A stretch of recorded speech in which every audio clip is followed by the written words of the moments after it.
आज Bible study Paika मु नेछि प्रेरित पुस्तक तार 4 पर्व एक्ट्स चैप्टर 4 रु माने आरंभ करिबा।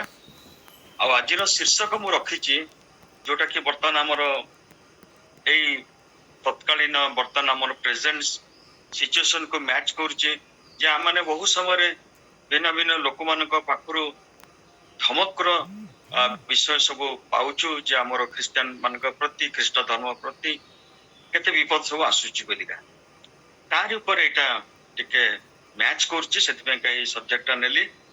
आज हम मानकर मुख्य शीर्षक होछि 4 पर्वर 29 पद मो चार को आगे पढुछि तापर पछकु जिबी। आउ एबे हे प्रभु 4 पर्वर 29 पद आउ एबे हे प्रभु सेमानकर तर्जन गर्जन प्रति दृष्टिपात कर, सेमानकर तर्जन गर्जन प्रति दृष्टिपात कर। एटा होछि आमानकर शीर्षक सेमानकर तर्जन आउ गर्जन। एठी पितर आउ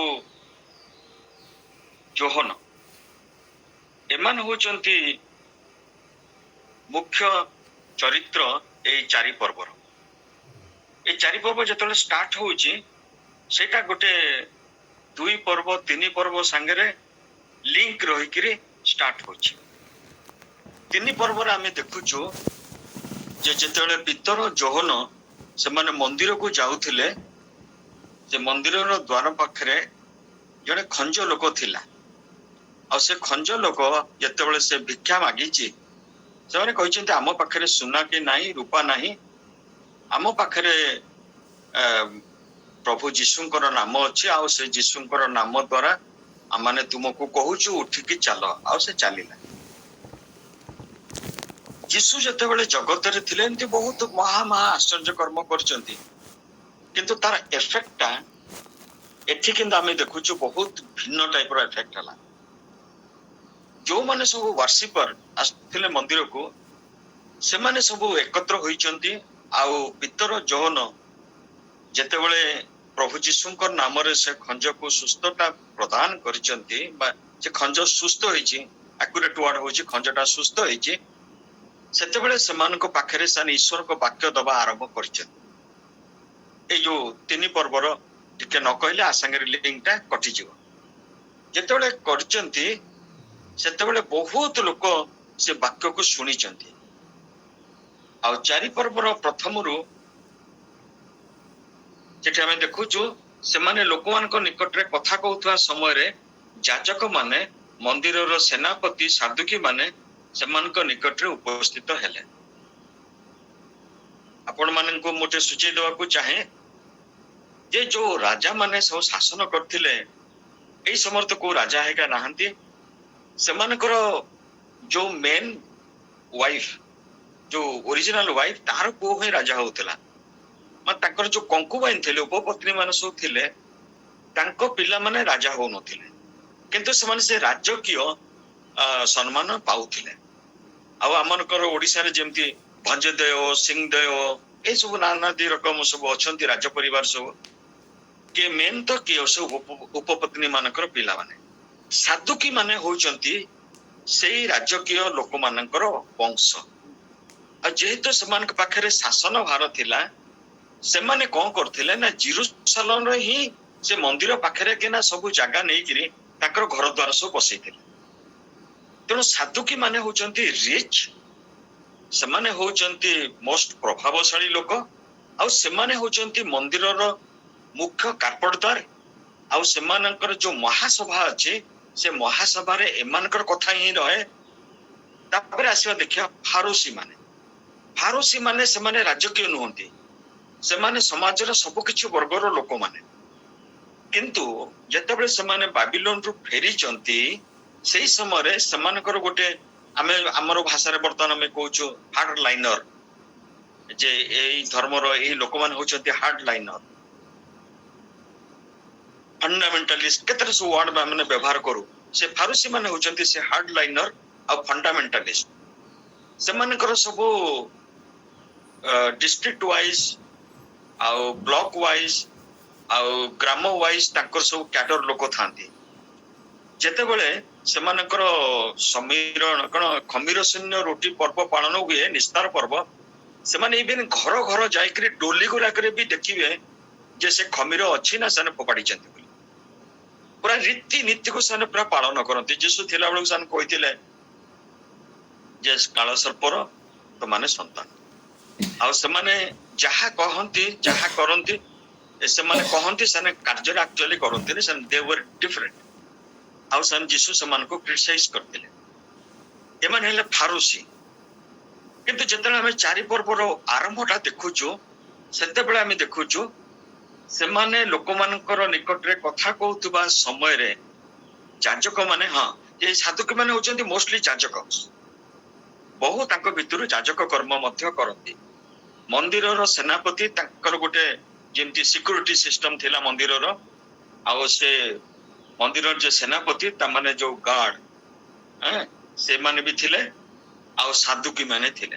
ମୁଁ ଏଇଟା କହିବାର ମାନେ ହଉଛି ଯେ ସେମାନେ ଯୋଉ ଫାଷ୍ଟ ଡେ ତାଙ୍କୁ ଆସିଲେ କାଉଣ୍ଟର କରିବା ପାଇଁକା, ସେତେବେଳକୁ ଏତିକି ଲୋକ ଥିଲେ, ଅର୍ଥାତ ସାଧୁକୀ ମାନେ ହିଁ ଥିଲେ, ଆଉ ମନ୍ଦିରର ଯୋଉ ସିକ୍ୟୁରିଟି ଗାର୍ଡ ଏମାନେ ସବୁ ଥିଲେ। କିନ୍ତୁ ଯେତେବେଳେ ଆମେ ଦେଖୁଛୁ ସେମାନେ ସେଦିନ ତାଙ୍କୁ ରଖିଦେଲେ 2 ଜଣଙ୍କୁ ଜେଲ ଭିତରେ। ତା ପରଦିନ ଯୋଉଟା କି 5 ପଦରେ ଆମେ ଦେଖୁଛୁ, ପରଦିନ ଲୋକମାନଙ୍କର ଅଧ୍ୟକ୍ଷ ଆସିଗଲେ, ତାମାନେ କମ୍ୟୁନିକେସନ ସବୁଆଡକୁ ପଳେଇଛି। ଏଇ 2ଟା ଚର ବା ଚେଲା ଯୀଶୁଙ୍କର, ସେମାନେ ଆସିବାରୁ ଗୁଡେ ଲୋକ ତାଙ୍କ ପିଛାରେ ହଉଛନ୍ତି। 4 ପଦ ଆପଣ ଦେଖନ୍ତୁ, ତଥାପି ବାକ୍ୟ ଶୁଣିବା ଲୋକମାନଙ୍କ ମଧ୍ୟରୁ ଅନେକ ବିଶ୍ୱାସ କଲେ, ଆଉ ପୁରୁଷ ମାନଙ୍କ ସଂଖ୍ୟା ପ୍ରାୟ 5,000 ଥିଲା, 5,000। ତାମାନେ ସ୍ତ୍ରୀ ଲୋକମାନେ ବି ଥିବେ, ତାଙ୍କର ନମ୍ବର କରାହେଇନି। ଏ କଥା ତାଙ୍କ ଭିତରେ ଚମକ ସୃଷ୍ଟି କରିଦେଇଛି। ଆରେ ଯୀଶୁ ଚାଲିଗଲେ, ଯୀଶୁଙ୍କୁ ତ ଆମେ କୁଶାର୍ପିତ କରିଦେଲୁ, ଭାବିଲୁ ଯେ ସେ ଧର୍ମ ବି ସଫା ହେଇଗଲା, ପୁଣି ଅବିକା ଏମିତି କଣ ଚହଳ ପଡିଗଲାଣି ଯେ ଲୋକମାନେ ସେମାନଙ୍କ ପିଛାରେ, ମାନେ ଆମର ତ କିଛି ମାନ୍ୟତା ହିଁ ରହିବନି। ଆଉ ଏ ଖବରଟାକୁ ସେମାନେ ସବୁ ଆଡକୁ ପଠେଇ ଦେଇଛନ୍ତି। ଆପଣ ତା ପରଦିନ ଦେଖନ୍ତୁ 5 ପଦରେ, ପରଦିନ ଲୋକମାନଙ୍କର ଅଧ୍ୟକ୍ଷ, ରୁଲର୍ସ, ପ୍ରାଚୀନ ଓ ଶାସ୍ତ୍ରୀ ମାନେ ଜେରୁସାଲେମରେ ଏକତ୍ର ହେଲେ। ମାନେ ଗୋଟେ ହ୍ୟୁଜ ଆକାରରେ ତାଙ୍କର ଯୋଉ ସବୁ ଅର୍ଡର ଅଫ ଯୋଉ ତାଙ୍କର ଅଛି, ଯୋଉ ଆଡମିନିଷ୍ଟ୍ରେସନ ର ଯୋଉ, ସେତେବେଳେ ତ କିଛି ଗଭର୍ଣ୍ଣମେଣ୍ଟ ନଥିଲା, ସବୁ ଯାହା ମନ୍ଦିରରେ ହଉଥିଲା ସେଇଟା ହିଁ ଆଡମିନିଷ୍ଟ୍ରେସନ। ସେ ଆଡମିନିଷ୍ଟ୍ରେସନ ର ଯୋଉ ଯେତେ ଧାପ ଅଛି, ଯେତେ ଲୋକ ସବୁ ସେଥିରେ ଇନଭଲ୍ଭ, ସମସ୍ତେ ପଳେଇ ଆସିଛନ୍ତି ତା ପରଦିନ। ଏଇ ଯୋଉ ପରଦିନ ପଳେଇ ଆସିଛନ୍ତି, ସେଥିରୁ ମହାଯାଜକ ମାନେ ଅଛନ୍ତି, ତାଙ୍କ ନାଁ ସବୁ ଦିଆହେଇଛି। ତାପରେ ମହାଯାଜକ ବଂଶର ସମସ୍ତ ଲୋକ ଉପସ୍ଥିତ ଅଛନ୍ତି। ତ ଭାବନ୍ତୁ କେତେ ସାରା ଡରି ଯାଇଛୁ ଯେ 5,000 ଲୋକ ଯେତେବେଳେ ଆସିକି ରୁଣ୍ଡ ହଉଛନ୍ତି, ଆଉ କଥା ଶୁଣୁଛନ୍ତି ସାଧୁକୀ ମାନେ, ଆଉ ସେମାନଙ୍କ ପାଖରେ ଆଉ ଦମ୍ଭ ନାହିଁ ଯେ ଏମାନଙ୍କୁ ଆମେ ଟ୍ୟାକଲ କରିପାରିବା। ତେଣୁ ମନ୍ଦିରର ପରିଚାଳନାରେ ଆଉ ଲୋକମାନଙ୍କୁ ପରିଚାଳନା ଯେତେ ଲୋକ ସମସ୍ତଙ୍କୁ ସେମାନେ ଡାକି ଦେଇଛନ୍ତି। ବର୍ତ୍ତମାନ ଆସି ଛିଡା ଯିବା 6 ପଦକୁ, 7 ପଦକୁ ଯିବା। ସେଥିରେ ଲେଖା ହେଇଛି, ସେମାନେ ପ୍ରେରିତ ମାନଙ୍କୁ ମଧ୍ୟସ୍ଥାନରେ ଠିଆ କରାଇ ପଚାରିବାକୁ ଲାଗିଲେ, କୋଉ ଶକ୍ତିରେ ବା କେଉଁ ନାମରେ ତୁମାନେ ଏହା କରିଅଛ? କୌଣସି ଗୋଟେ ତ ପାୱାର ଦରକାର, ନହେଲେ ଏତେ ବଡ ସଂସ୍ଥା କେମିତି ହେଲା, ଏତେ ବଡ ବିଷୟ କେମିତି ସାଧିତ ହେଲା? ଗୋଟେ ଖଞ୍ଜ ଲୋକଟା ଯାହାଙ୍କ ବୟସ ହଉଛି 40 ବର୍ଷ, ଏତେ ବର୍ଷ ଧରିକି ତାକୁ କିଏ ଠିକ କରିପାରୁନଥିଲେ, ଆଉ ହଠାତ୍ କିନା ସେ ଠିକ ହେଲା, ଆଉ ସେମାନଙ୍କ ପାଖରେ ଛିଡା ବି ହେଇଛି। ତାକୁ ଦେଖିକିରି ଲୋକମାନେ କଣ କରୁଛନ୍ତି ନା, ସେମାନେ ସମସ୍ତେ ପ୍ରଭୁଙ୍କର ପ୍ରଶଂସା କରୁଛନ୍ତି। ପରକୁ ଦେଖିବା। ଆଉ ତାପରେ 8 ପଦ ହଉଛି, ସେଥିରେ ପିତର ପବିତ୍ର ଆତ୍ମାରେ ପୂର୍ଣ୍ଣ ହୋଇ ସେମାନଙ୍କୁ କହିଲେ, ଏ ଲୋକମାନଙ୍କର ଅଧ୍ୟକ୍ଷ ପ୍ରାଚୀନ ମାନେ। ଏଇଠି ଆମେ ଦେଖୁଛୁ ପବିତ୍ର ଆତ୍ମାରେ ପୂର୍ଣ୍ଣ ହବା। ପିତର ଆକ୍ଟସ ବା ପ୍ରେରିତ 2 ପର୍ବରେ ଆମେ ଦେଖୁଛୁ ପିତର ଆଉ 120 ଜଣ ସେମାନେ ପବିତ୍ର ଆତ୍ମାରେ ଅଭିଷେକ ପାଇଥିଲେ।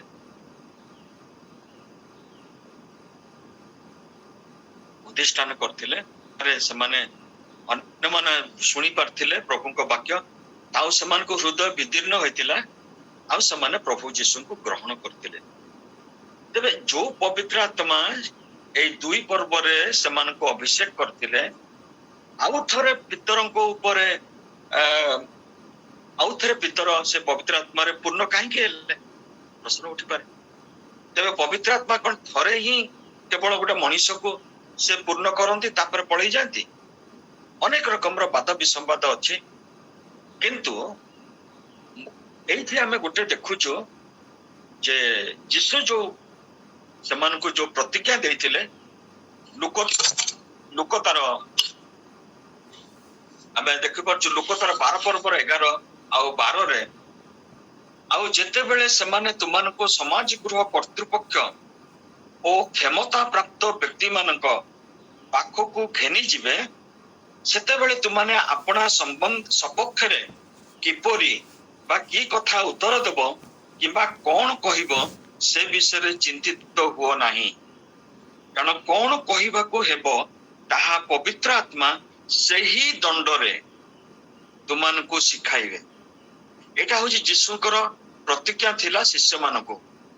ଆଉ ସେ ପ୍ରତିଜ୍ଞା ଅନୁସାରେ ଆମେ ଦେଖୁଛୁ ପିତରଙ୍କ ପାଖକୁ ପବିତ୍ର ଆତ୍ମାଙ୍କ ଶକ୍ତି ଆସିଛି, ସେ ପବିତ୍ର ଆତ୍ମାରେ ପୂର୍ଣ୍ଣ ହେଇଛନ୍ତି। ଆଉ ବର୍ତ୍ତମାନ ଆମେ ସାଧାରଣରେ ଦେଖିବା ଏଇମାନଙ୍କୁ ସେମାନଙ୍କର ଚିନ୍ତାଧାରା ହଉଛି ଯେ ସେମାନେ 13 ପଦ ଦେଖନ୍ତୁ, ସେମାନେ ପିତର ଯୋହନଙ୍କ ସାହସ ଦେଖି ଓ ସେମାନେ ଯେ ଅଶିକ୍ଷିତ ଅଜ୍ଞାନ ଲୋକ ଏହା ବୁଝି ଚମତ୍କୃତ ହେଲେ। ସେମାନଙ୍କର ଆଇଡିଆ ହଉଛି ଏମାନେ ହଉଛନ୍ତି ଅନପଢ ଲୋକ ସବୁ, କିନ୍ତୁ ଯେତେବେଳେ ପିତର କଥାବାର୍ତ୍ତା ଆରମ୍ଭ କରିଛନ୍ତି ସେ କୌଣସି ଅନପଢ ଲୋକ ପରିକା କଥାବାର୍ତ୍ତା କରିନାହାନ୍ତି। ଅତି ମାଧୁର୍ଯ୍ୟପୂର୍ଣ୍ଣ, ଅତି ରେସ୍ପେକ୍ଟ ଦେଇକିରି ଗୋଟେ ବାରରେ ଯେତେବେଳେ ବିଚାର ବିଭାଗ ହୁଏ ସେତେବେଳକୁ ବାରିଷ୍ଟର ମାନେ କିଭଳି ଭାବରେ ଜଜ୍ ଆଗରେ ମି ଲର୍ଡ ସାର୍ ଏମିତି କରିକି ସେମାନେ ଆରମ୍ଭ କରନ୍ତି, ଯେ ସେଗୁଡା କିଛି ନ କରି ସେମାନଙ୍କୁ କୌଣସି ରେସ୍ପେକ୍ଟ ବି ଅଣ୍ଡ୍ୟୁ ଦେଇନାହାନ୍ତି, ବି ତାଙ୍କର କୌଣସି କ୍ଷମତା ତାଙ୍କ ଅସମ୍ମାନ ବି କରିନାହାନ୍ତି, କାରଣ ସେଟା ହଉଛି ପବିତ୍ର ଆତ୍ମାଙ୍କ କାର୍ଯ୍ୟ। ଜଷ୍ଟ 2ଟି ଲାଇନରେ ସେ ଛିଣ୍ଡେଇ ଦେଲେ। କଣ କଲେ? 8 ପଦ, ଏ ଲୋକମାନଙ୍କର ଅଧ୍ୟକ୍ଷ ଓ ପ୍ରାଚୀନ ମାନେ, ଏ ମହାଯାଜକ ମାନେ, ଏ ସାଧୁକୀ ମାନେ, ଏ ରୁଲର୍ସ, କିଛି ଅନ୍ୟ କିଛି ନ କହିକି ଯୋଡିଏ ପଦ,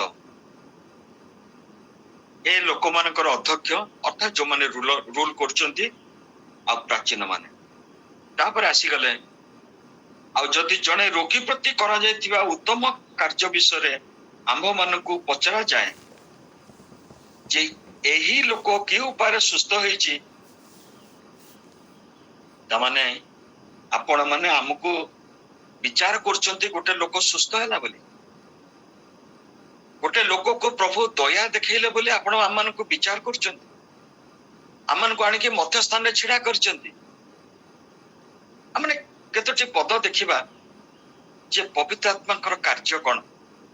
ଯୋହନ 14 ପର୍ବ 26 ପଦରେ ଦେଖାଉଛି, ସେହି ସାହାଯ୍ୟକାରୀ ଅର୍ଥାତ୍ ଯେଉଁ ପବିତ୍ର ଆତ୍ମାଙ୍କୁ ପିତା ମୋ ନାମରେ ପ୍ରେରଣ କରିବେ ସେ ତୁମାନଙ୍କୁ ସମସ୍ତ ବିଷୟ ଶିକ୍ଷା ଦେବେ।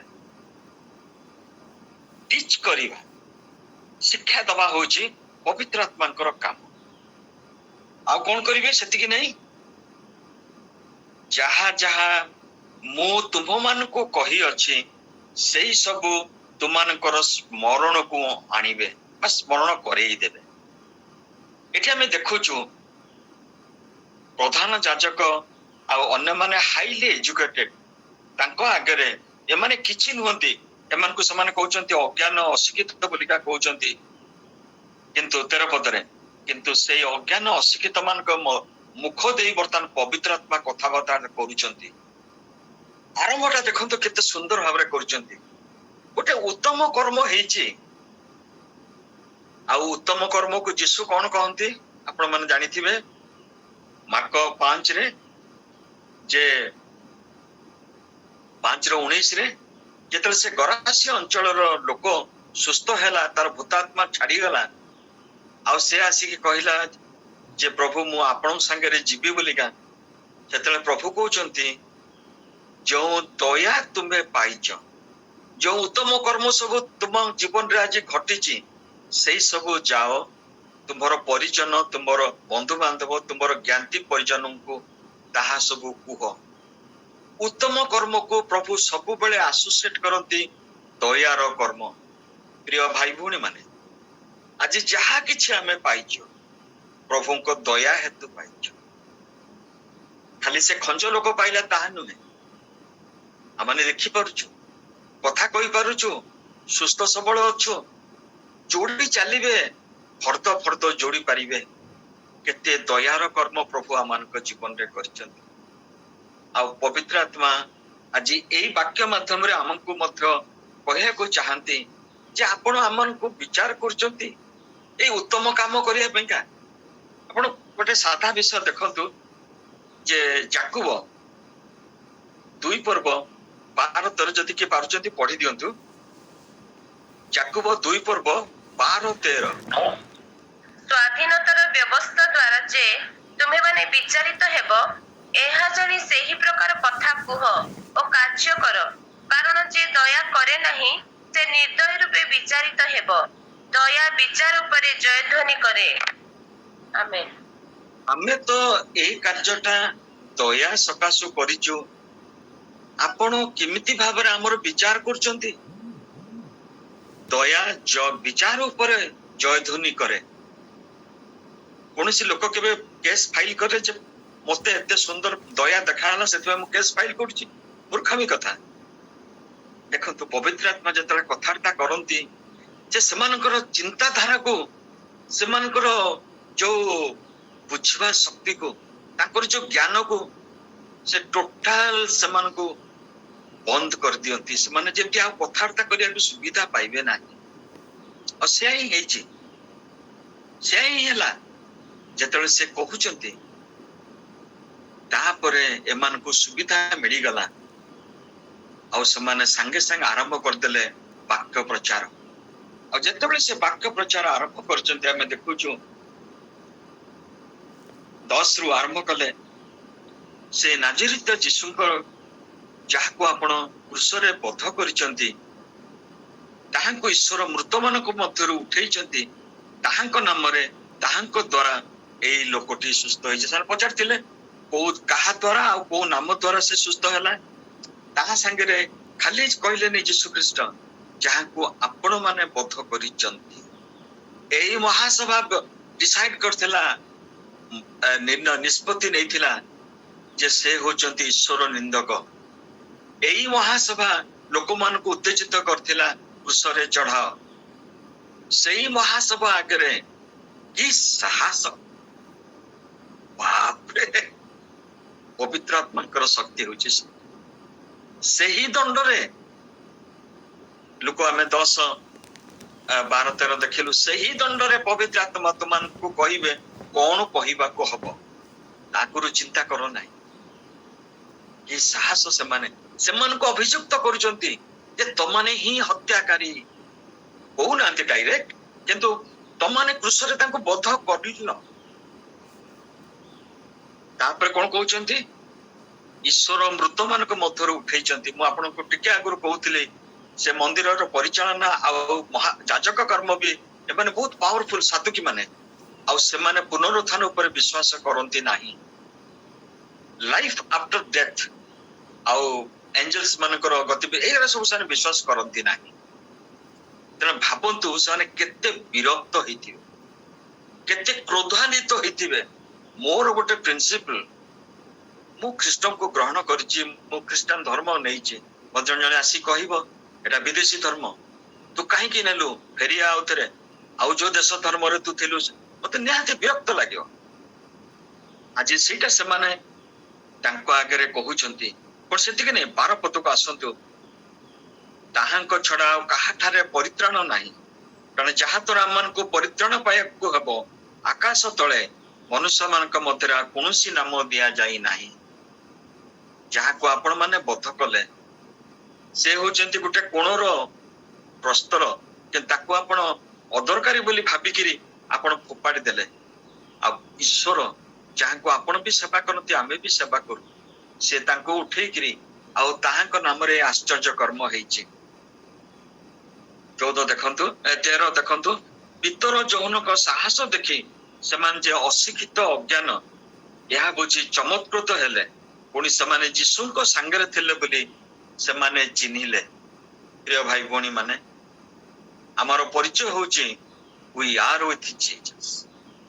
Our life is in accordance with Jesus. आमर जीवन प्रभु जीशुंकर परिका आस्ते आस्ते रूपांतरित हो जेमती से आम जीवन द्वारा ये गीत बोली थिले आमनकर मिनी सिस्टर आ जीवन आमर से गोटे कागज परी आ लोक मैंने पढ़ंतु से चिन्हतु जे आमे जीशुंकर आ से चिन्हिले जे माने जीशुंक संगे थिले 14 आ से सुस्थ होइथिया लोकटी सेमानकर संगे ठिया होइथिबार देखि विरुद्ध रे किछि कहि पारिले नाही।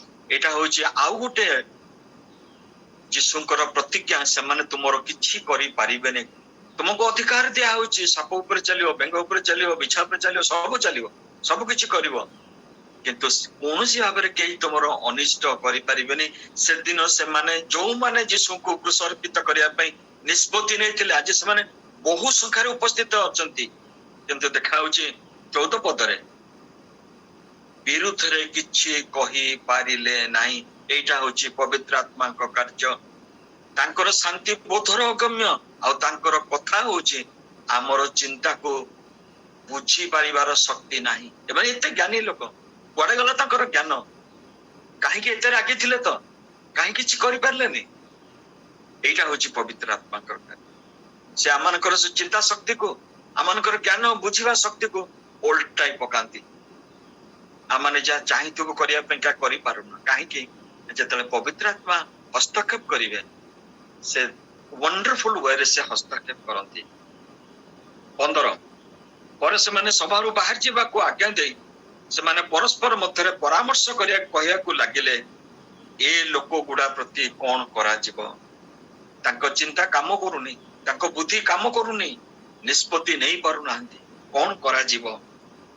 16 कारण एमान को द्वारा गोटे महा आश्चर्य कर्म साधित होईची यह जेरुसलेम निवासी मान निकट रे प्रकाशित होईची आ माने ता अस्वीकार करि न पारु किंतु कथाटा जेपरि लोक मान के मध्य आहुरी व्यापी न जाए लिमिट है कि रहू जेरुसलेम रे आहुरी आगो को व्यापी न जाए नेले हमर किछि पता भी मिलिबनी लोक हमको खातिर भी करिबेनी समस्त समान को आ समान को तांको नेतृत्व को समान सम्मान देबे। देखो तो केते भय आज जते बेले पितर से फर्स्ट पितर जते 5:8 में देखो शयतान सिंह प्राय तर्जन गर्जन करछि काहाकू ग्रासिबो काहाकू नासिबो। म अनेक प्रचारक मन को ना नेबिनी सुनिछि समाने शैतान को सिंह परिका कहते नहीं नहीं सिंह परिका नहीं सिंह परिका से गर्जन करे किंतु से सिंह नुह। आज से शैतान जो मान को भीतर पशिकरी रंग डिसीजन नहीं थिला जीसु को मारिया पेंका से माने आज से माने डिसीजन नहीं पारु नांती तर्जन गर्जन करचंती भीतर कहउचंती सिंह परी किंतु सिंह नुहे शैतान से गर्जनटा जोरे करि परिबो। आपण देखंतु 17 रे किंतु कथाटा जेपरि लोकक मान मध्य आहुरी अधिक व्यापी न जाए एथिपाई एही नाम रे कोनोसी लोक आउ किछि लोक को आ किछि न कहिबा को समान को भय देखाइबा किमिति भय देखेले कोन भय देखेले आमे जानुनु आउ समान को मध्य कहिले 21 पदरे देखंतु समान को अधिक भय देखाई छाड़ी देले जेतले सने प्रार्थना करचंती 23 रु आपण माने पाइबे ता तळ को 31 पर्यंत माने सेही पोर्शन को जिबा से माने एते भय पाइतिले मध्य से माने बाइबल रो वाक्य को कोट करी के ईश्वर को पाखरे प्रार्थना करूचंती आ से प्रार्थना करी कहउचंती अच्छा गोटे बढ़िया विषय देखंतु से माने मुक्त होई आपना संगी मानक निकट को गले प्रधान याजक प्राचीन माने समान जहा जहा कहिथिले सेही सब जणाइले अर्थात आमे जानि परछु सब शिष्य जाई नथिले एमाने थिले से कोठरी रे एमाने फेरी आसिकरी तांको सब विषय जणाइले आ समान कि भलिया भाबरे भय देखैचंती से कथा मध्य कहिचंती 24 ଦେଖନ୍ତୁ, ସେମାନେ ତାହା ଶୁଣି ଏକଚିତ୍ତରେ ଈଶ୍ୱରଙ୍କ ନିକଟରେ ଉଚ୍ଚ ସ୍ୱରରେ ପ୍ରାର୍ଥନା କଲେ। ତାମାନେ ସମସ୍ତେ ଡରିଗଲେ ଯେ ଏଇ ମାନେ ଯୋଉମାନେ ଯୀଶୁଙ୍କୁ କରିଥିଲେ ସେମାନଙ୍କର ପୁଣି ଆରମ୍ଭ ହେଲାଣି ଚକ୍ରାନ୍ତ, ଆଉ ଆପରେ ଆମ ଉପରେ ପଡିବ। ଡରିକିରି ଉଚ୍ଚ ସ୍ୱରରେ ସେମାନେ ପ୍ରାର୍ଥନା କରିବାକୁ ଲାଗିଲେ। ଯେହୋଶାଫାଟଙ୍କ ପ୍ରାର୍ଥନା ଆପଣଙ୍କୁ ଟିକେ ମନେ ପକେଇବାକୁ ଚାହୁଁଛି। ଯେତେବେଳେ ସମସ୍ତେ ଆସିଥିଲେ ତାଙ୍କର ଏଗେନ୍ଷ୍ଟରେ ଶତ୍ରୁମାନେ, ସେ ମଧ୍ୟ ସେ ମନ୍ଦିରକୁ ଯାଇକିରି ପ୍ରଭୁଙ୍କୁ ସେ ଚିଠି ଦେଖେଇଥିଲେ, କହିଥିଲେ ପ୍ରଭୁ ଦେଖ ସେମାନେ କହୁଛନ୍ତି ଆମକୁ ଏଠୁ ତଡିଦେବେ ସେମାନେ। ଆମେ ଜାଣିଛୁ ତାର ପରବର୍ତ୍ତୀ ଅବସ୍ଥା କଣ ହେଲା। ଏଠି ଏମାନେ ମଧ୍ୟ ତଦ୍ରୂପ ପ୍ରାର୍ଥନା କରୁଛନ୍ତି। 26 ପ୍ରଭୁଙ୍କ ବିରୁଦ୍ଧରେ, ତାଙ୍କ ଅଭିଷିକ୍ତଙ୍କ ବିରୁଦ୍ଧରେ ପୃଥିବୀର ରାଜା ମାନେ ଠିଆ ହେଲେ, ପୁଣି ଶାସନକର୍ତ୍ତା ମାନେ ଏକତ୍ର ହେଲେ।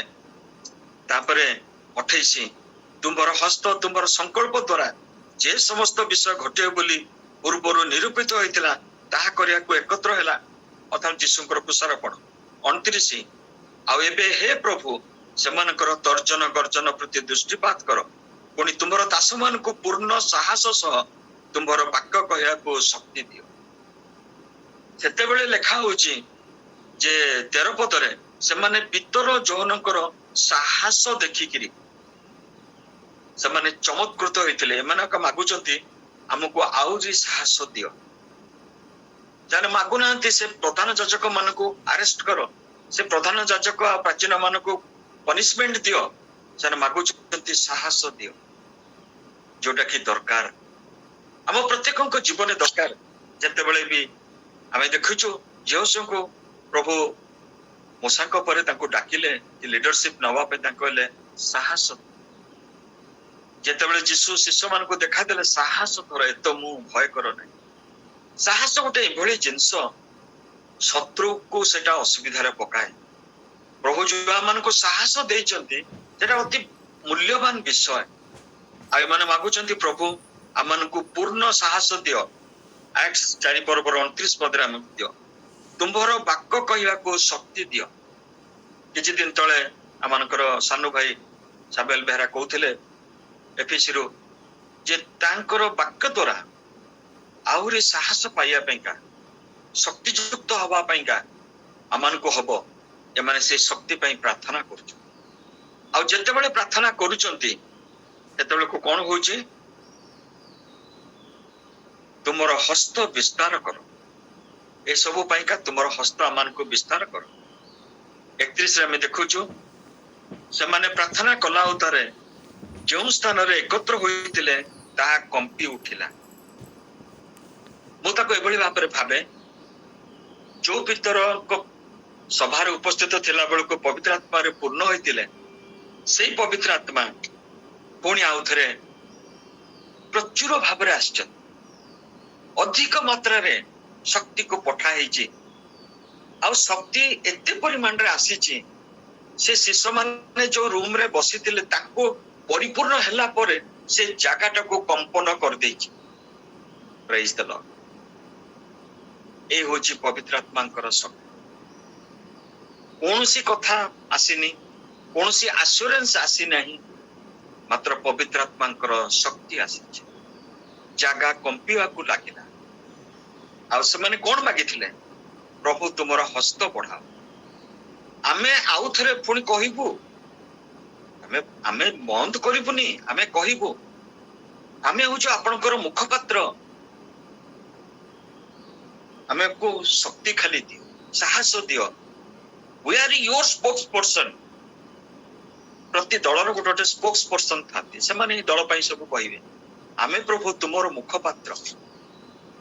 ଆମରି ହସ୍ତ ଦ୍ୱାରା ପୁଣି ଅଦ୍ଭୁତ କର୍ମ ସାଧନ ହବ, ଆଉ ଭିନ୍ନ ଭିନ୍ନ ଲକ୍ଷଣ ସାଧନ ହବ। ପ୍ରଭୁ ତୁମେ ଆମମାନଙ୍କୁ ଶକ୍ତି ଦିଅ। ଆଉ ଗୋଟେ ହଉଛି ସାହସ। ସୁନ୍ଦର ପ୍ରାର୍ଥନା, ପବିତ୍ର ଆତ୍ମାଙ୍କର ଶକ୍ତି ଆଉ ତାଙ୍କର ଯୋଉ ଦାନ। ଅଳ୍ପ ସମୟ ଆମେ ତାକୁ ଚିନ୍ତା କଲୁ। ଯେତେବେଳେ ପବିତ୍ର ଆତ୍ମା ଚାହାନ୍ତି ଯାହାକୁ ବ୍ୟବହାର କରିବା ପାଇଁକା, ଯେହୋଶାଫାଟଙ୍କ ସମୟରେ ସେ ପବିତ୍ର ଆତ୍ମାଙ୍କ ଶକ୍ତି ଆଉ ଗୋଟେ ଲୋକ ଉପରେ ଆସିଲା। ସେ ସାଙ୍ଗେ ସାଙ୍ଗେ କଣ କଲା ନା ପ୍ରଫେସି କଲା ଯେ ତୁମାନେ ଭୟ କରନି, ବ୍ୟସ୍ତ ହୁଅନି, ଏ ଯୁଦ୍ଧ ତୁମାନଙ୍କର ନୁହେଁ, ଏଟା ଈଶ୍ୱରଙ୍କର। ସବୁ ଅବସ୍ଥାରେ ପ୍ରଭୁ ତାଙ୍କ ପବିତ୍ର ଆତ୍ମାଙ୍କ ଶକ୍ତିକୁ ପ୍ରେରଣ କରନ୍ତି ଆମମାନଙ୍କୁ ସାହାଯ୍ୟ କରିବା ପାଇଁ, ଆମମାନଙ୍କୁ ଶକ୍ତିଯୁକ୍ତ କରିବା ପାଇଁ। ଆମମାନଙ୍କର ଶୀର୍ଷ କାର୍ଯ୍ୟ ହଉଛି ସେମାନଙ୍କର ତର୍ଜନ କରିଛନ୍ତି। କେବେ ହେଲେ ଆମମାନେ ବ୍ୟସ୍ତ। ପ୍ରଭୁ ଆମ ସମସ୍ତଙ୍କୁ ଆଶୀର୍ବାଦ କରନ୍ତୁ, ସେଇ ପ୍ରାର୍ଥନା କରିବା। ପ୍ରଭୁ ସେମାନଙ୍କ ତର୍ଜନ ଗର୍ଜନ ପ୍ରତି ତମେ ଦୃଷ୍ଟିପାତ କର, କିନ୍ତୁ ଆମମାନଙ୍କୁ ପୂର୍ଣ୍ଣ ସାହସ ଦିଅ। ତୁମର ବାକ୍ୟ ଯେମିତି ଆମେ ଆଗରୁ କହୁଥିଲୁ, ସେଇ ଭଳି ଭାବରେ ଆମମାନେ ତୁମର ବାକ୍ୟକୁ କହିବା। ଆଉ ଯୋଉଭଳି ଭାବରେ ଲକ୍ଷଣ ଅଦ୍ଭୁତ କର୍ମମାନ ସାଧିତ ହଉଥିଲା, ସେ ସମସ୍ତ ସାଧିତ ହବ, କାରଣ ତୁମେ ତୁମର ହସ୍ତ ଆମମାନଙ୍କ ପ୍ରତି ବଢେଇ। ପ୍ରଭୁ ଆମ ପ୍ରତ୍ୟେକଙ୍କୁ ଆଶୀର୍ବାଦ କରନ୍ତୁ। ଆଉ ଆପଣ ମାନଙ୍କ ମତେ ଯେ ଗୋଟେ ସୁଯୋଗ ଦେଲେ ସେଥିପାଇଁ ତ ବହୁତ ଧନ୍ୟବାଦ। ଆଜି ମୁଁ ଗୋଟେ ଆପଣ ମାନଙ୍କୁ ଅନୁରୋଧ କରିବି, ମୋ ପାଇଁକା ମୋ ପରିବାର ପାଇଁ ପ୍ରାର୍ଥନା କରିବେ। କାରଣ ଆଜି ପ୍ରଭୁ ଆମର ଦାମ୍ପତ୍ୟ ଜୀବନରେ, ବୈବାହିକ ଜୀବନରେ ଆଉ ଗୋଟେ ବର୍ଷ ଯୋଡ଼ିଛନ୍ତି। ଆମମାନଙ୍କର 36 ଇୟର୍ସ ଆଜି କମ୍ପ୍ଲିଟ ହେଇଛି। ଆଉ ମୁଁ ମିନି ଭଉଣୀକୁ ଅନୁରୋଧ କରିବି, ସେ ଗୋଟେ ଗୀତ ବୋଲିକି ଆମମାନଙ୍କୁ ଜଣେଇବେ। मीनाक्षी पात्र। बहुत बहुत कंग्रेचुलेशन बड़ भाई, आपणकर 36 मैरिज एनिवर्सरी पे उभय को मोर प्रणाम नमस्कार एवं हार्दिक अभिनंदन सहित शुभेच्छा ज्ञापन करे। प्रभु मान को दीर्घायु दिंतु, ये वैवाहिक जीवन रो समस्त आनंद पुनर्बार आउ थे पुनरावृत्ति हुई तांकर गौरव पर व्यवहृत होता। थैंक यू बड़ भाई, नमस्कार। बड़ भाई अनुरोध क्रमे विशेष दिवस गीतटी को जदिबा मु संपूर्ण गाइबा चेष्टा करुच्ची, किंतु संपूर्ण जानी तथापि आज विशेष दिन गीतटी गाई प्रभुंकर गौरव करवा।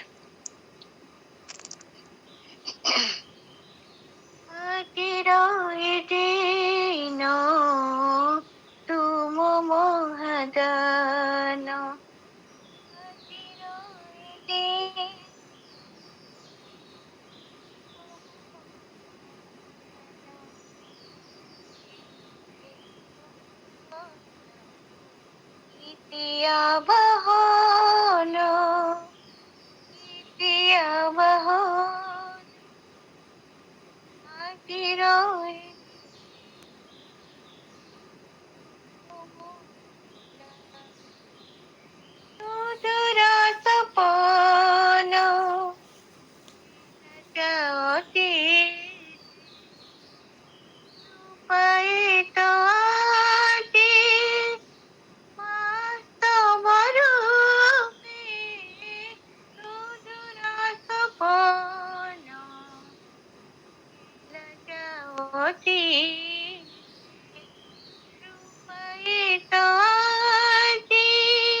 भक्त परायण ଆଜିର ଏ ଦିନ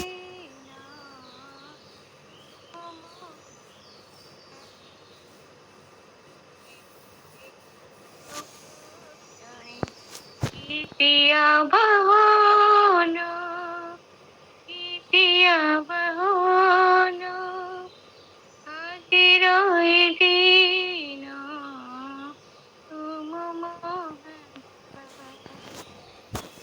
ट्रांसलेशन भाई मैंने थैंक यू मिनी ଆଉ ପ୍ରକୃତରେ ଆଜିର ଦିନଟା ପ୍ରଭୁ ଯେ ଆମମାନଙ୍କୁ ଯୋଗ୍ୟ କଲେ ଦେଖିବା ପାଇଁ ଏଇଟା କେତେ ବଡ ତାଙ୍କର ଅନୁଗ୍ରହ ଆଶୀର୍ବାଦ। ଆଉ ଆପଣମାନଙ୍କ ସାଙ୍ଗରେ କି ସୌଭାଗ୍ୟ ଆଜି ଆପଣଙ୍କ ସାଙ୍ଗରେ ମିଶିକିରି ତାଙ୍କର ସେଇ ପ୍ରଶଂସା କରିବା ପାଇଁ ତାଙ୍କର ଗୀତି ନିବେଦନ କରିବା ପାଇଁ ଆଉ ସୁନ୍ଦର ଭାବରେ ଆମମାନଙ୍କର ମୀନାକ୍ଷୀ ଭଉଣୀ ବୋଲିଲେ ସେଟା ହଉଛି ଆମମାନଙ୍କର ଜୀବନର ସାକ୍ଷ୍ୟ ଆଉ ପ୍ରଶଂସାର ଗୀତି। ପ୍ରଭୁ ଆମ ପ୍ରତ୍ୟେକଙ୍କୁ ଆଶୀର୍ବାଦ। ରହିଛି